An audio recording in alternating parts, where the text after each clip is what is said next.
पहले तुर्की भारत से मदद के तौर पर गेहूं मंगाता है और जब भारत एक दोस्त के नाते तुर्की को मदद के तौर पर 56,000 मीट्रिक टन तुर्की को भेजता है तो तुर्की वह गेहूं लेने से मना कर देता है। नमस्कार, मैं राहुल कठेरिया। इस विषय पर मैं आपको संक्षिप्त जानकारी दूं। आपसे निवेदन, हमारे चैनल राहुल का अड्डा को सब्सक्राइब कर लीजिए, घंटी के बटन को दबाइए, ऑल पर क्लिक कर लिए और इसको अधिक से अधिक शेयर करिएगा। साथियों, ये मामला क्या है हम समझने की कोशिश करते हैं। मामला ये है कि तुर्की की जो करेंसी है वो बहुत डाउन जा रही है, बहुत नीचे गिर रही है और गेहूं का रेट जो है बढ़ता जा रहा है, महंगाई अपने चरम स्तर पर पहुंच रही है। तो ऐसी कंडीशन में तुर्की ने भारत से मदद के तौर पर गेहूं मांगा है कि हमको भैया गेहूं दे दीजिए। भारत ने एक दोस्त के तौर पर तुर्की की मदद भी की और 56,000 मीट्रिक टन तुर्की को गेहूं भेज भी दिया। लेकिन जब तुर्की के बंदरगाह पर भारत का गेहूं पहुंचा तो तुर्की ने उस गेहूं को लेने से मना कर दिया और कारण ये बताया कि भारत के गेहूं में रूबेला वायरस है, इसलिए हम भारत का गेहूं नहीं लेंगे। ऐसी कंडीशन में भारत की मजबूरी है कि अपने गेहूं को भारत ने वापस मंगा लिया है और वो रास्ते में ही है, बहुत जल्द जो है भारत में पहुंच जाएगा। अब समझने वाली बात यहाँ पर ये है कि आखिर तुर्की ने ऐसा क्यों किया कि पहले मंगाया और फिर मना कर दिया। वो उस गेहूं को, जो गेहूं हम आप भी खाते हैं, भारत में ही जो गेहूं पैदा हुआ है, पूरे भारतवासी उस गेहूं के खाते हैं, आज तक कोई रूबेला वायरस की शिकायत नहीं हुई। तो आखिर तुर्की ने ऐसा क्यों किया, यहाँ हम समझने की कोशिश करते हैं। अच्छा, उससे पहले हम समझने की ये कोशिश करते हैं कि गेहूं का इस वक्त चर्चा का विषय क्यों है।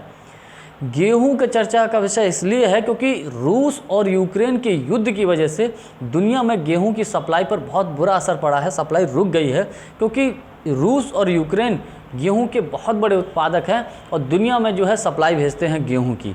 तो ऐसी कंडीशन में जब गेहूं की सप्लाई रुक गई तो जाहिर सी बात है कि उसका रेट तो बढ़ना ही था। इसलिए अंतर्राष्ट्रीय बाज़ार में कंडीशन ये है कि अभी इस वक्त गेहूं के रेट बहुत ज़्यादा जो है बढ़ चुके हैं। तो अब ऐसी कंडीशन में यूक्रेन जो है गेहूं की सप्लाई कर नहीं सकता है। तो ऐसी कंडीशन में तुर्की ने मदद मांगी थी भारत से और भारत में एक दोस्त के नाते तुर्की की मदद की थी। अब एक दिलचस्प बात यहाँ समझने वाली बात यह है कि भारत ऐसा कर क्यों रहा है, तुर्की ऐसा कर क्यों रहा है, क्योंकि इसके अलावा लगभग 12 ऐसे देश हैं जो भारत से गेहूं मंगा रहे हैं। वो भी भारत से गेहूं लेने के लिए तैयार हैं। लेकिन तुर्की ने ऐसा क्यों किया, इसका कारण समझने की कोशिश हम करते हैं। क्योंकि दुनिया में भारत की अपनी एक वैश्विक छवि बन रही है। धीरे धीरे दुनिया में जो वैश्विक देश, जो प्रमुख देश हैं, उसमें भारत शामिल होता जा रहा है। कहीं ना कहीं तुर्की को ये बात अखरती है। और कश्मीर के मामले में मैं आपको बता दूं विशेष बात कि कश्मीर के मामले में तुर्की हमेशा पाकिस्तान का साथ देता है, हमेशा पाकिस्तान की ही भाषा बोलता है। और 370 धारा जब हटाई गई थी भारत में, तो तुर्की ने पाकिस्तान की भाषा ही बोली थी। हम यूँ कहें कि तुर्की हमेशा पाकिस्तान का हर मामले में सपोर्ट करता है। दूसरा प्रमुख कारण कि भारत की वैश्विक एक अलग छवि है। तो इस बात से कहीं ना कहीं तुर्की को जलन है कि भारत को सभी लोग मानते हैं, उसे कोई ज़्यादा नहीं पूछता है। तो भारत की छवि को धक्का पहुंचाने के लिए, भारत की छवि खराब करने के लिए, मुझे लगता है, मेरा व्यक्तिगत मानना यह है कि तुर्की की सोची समझी साजिश है। हो सकता है इस साजिश में पाकिस्तान भी शामिल हो, भारत को बदनाम करने के लिए।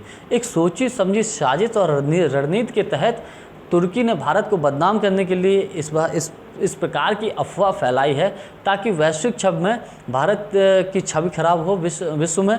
और जो लोग भारत से गेहूं मंगाने के लिए कह रहे हैं वो भारत का गेहूं ना ले।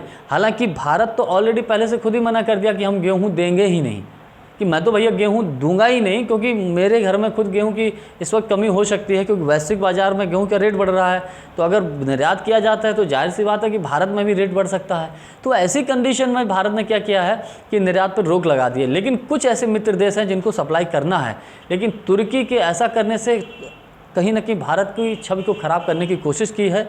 ये वैश्विक बिरादरी की एक बहुत बड़ी राजनीति, इसको हम समझ सकते हैं। पाकिस्तान के इशारे पर हो सकता है कि तुर्की ने ऐसा किया हो, लेकिन जो गेहूँ तुर्की के लिए भेजा गया वो गेहूँ हम भी खाते हैं, हम आप सब खाते हैं, पूरा देश खाता है, लेकिन ऐसी कहीं कोई कंडीशन नहीं है। वीडियो को पूरा देखने के लिए आपका बहुत बहुत धन्यवाद। नमस्कार।